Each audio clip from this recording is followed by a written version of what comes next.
दिवसीय गायत्री महायज्ञ का आयोजन 27 अप्रैल से 30 अप्रैल तक। आपको अवगत कराते चले कि माधव महाकाल आश्रम 1100 से अधिक महिलाएं कलश यात्रा में भाग लेंगी, जो गायत्री शक्तिपीठ नदी चौराहे से शुरू होकर माधव आश्रम के पास यज्ञ स्थल तक जाएगी। इस महायज्ञ के दौरान कलश यात्रा 1100 महिलाएं सिद्धपुर नगर की पावन जल और रज के साथ वैदिक विधि विधान से देश भर शक्तियों को शक्ति के प्रतीक कलश के रूप में धारण करेंगी। देव पूजन नगर और क्षेत्र के 500 जोड़ों द्वारा देव पूजन का विशेष क्रम रखा गया है। यज्ञ और संस्कार प्रातः काल 7 बजे से वैदिक विधि विधान से ब्रह्मवादिनी बहनों द्वारा यज्ञ और विविध संस्कार संपन्न कराए जाएंगे। प्रवचन और प्रस्तुति महायज्ञ के दौरान प्रतिदिन सायकाल परिवारों में संस्कारों के संवर्धन, समाज के नैतिक उत्थान और राष्ट्र के नवनिर्माण पर प्रवचन और प्रस्तुति दी जाएगी। पर्यावरणीय प्रभाव यज्ञ के धुएं का वायु, जल और मुद्रा पर सकारात्मक प्रभाव होता है, जिसके संबंध में वैज्ञानिक शोध के निष्कर्ष सरकार तक पहुंचाए जाते हैं। इस महायज्ञ में 24,000 से अधिक दीप प्रज्वलित किए जाएंगे और लगभग 3,000 लोगों के भाग लेने की संभावना है। उसको छोड़ करके मैं कैसे जाऊं? तो इस दुविधा में वो थे कि मैं जाऊं नहीं जाऊं। उनकी पत्नी ने उनसे कहा, आप चले जाओ, मेरे पास इतने सारे लोग हैं, आसपास परिजन हैं, वो मेरी मदद कर देंगे, आप चले जाइए। तो पत्नी ने उनकी बात को समझा, उनकी उत्कंठा को समझा और कहा, आप चले जाइए। तो पत्नी के बहुत कहने पर वो जो भाई साहब थे वो चले गए शांति कुंज शिविर करने के लिए। अब इस बीच क्या हुआ, एक महीने के लिए चले गए। अब इस बीच ये हुआ कि जो पत्नी जो थी, गर्भवती जो पत्नी थी, उनका जो था डिलीवरी का समय पास आने लगा और डिलीवरी हो भी गई। उस बीच उनके पास आप सोचिए एक वृद्ध महिला आ गई मदद करने के लिए। वो बोली, देख बेटी, मैं तेरी मदद के लिए आई हूँ, तुम्हारी और तुम्हारे बच्चे की मदद के लिए आई हूँ। तो उस महिला ने सोचा, हो सकता है शायद उनके पति ने भेजा होगा। तो पूरे समय उन वृद्ध महिला ने जो है उनकी सेवा करी, जच्चे की और बच्चे की।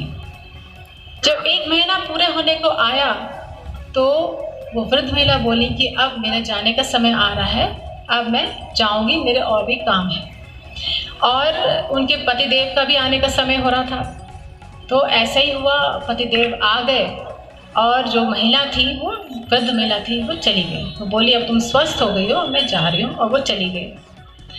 तो जब वो पतिदेव आए तो उनकी पत्नी बड़ी खुश होकर बोली कि आपने एक वृद्ध महिला को भेज दिया था, उन्होंने इतना मेरा ध्यान रखा, जैसे एक सगी माँ भी नहीं रख सकती, इतना मेरा ध्यान रखा मेरे बच्चे का, मेरा मैं बता नहीं सकती।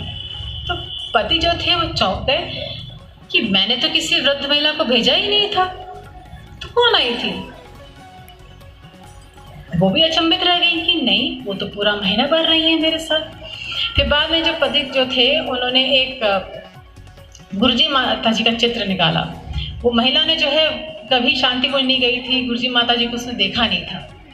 गुरुजी माता जी का चित्र निकाला और उसको मंदिर था वहाँ स्थापित कर दिया।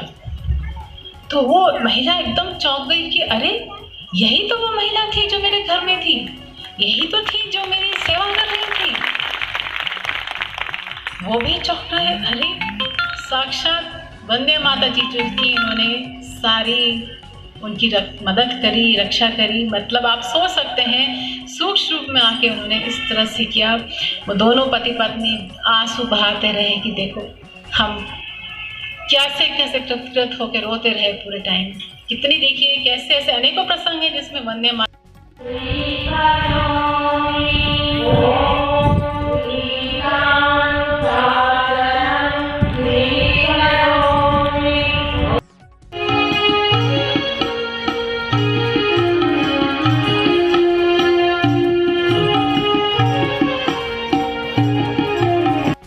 वाली है।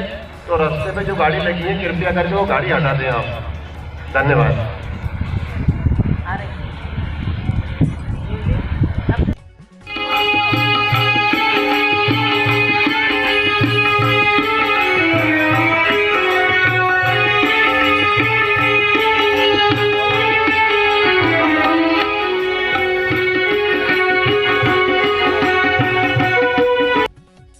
एक भय रहना चाहिए, एक बोध होना चाहिए कि भगवान मुझे देख रहा है, वो देखे।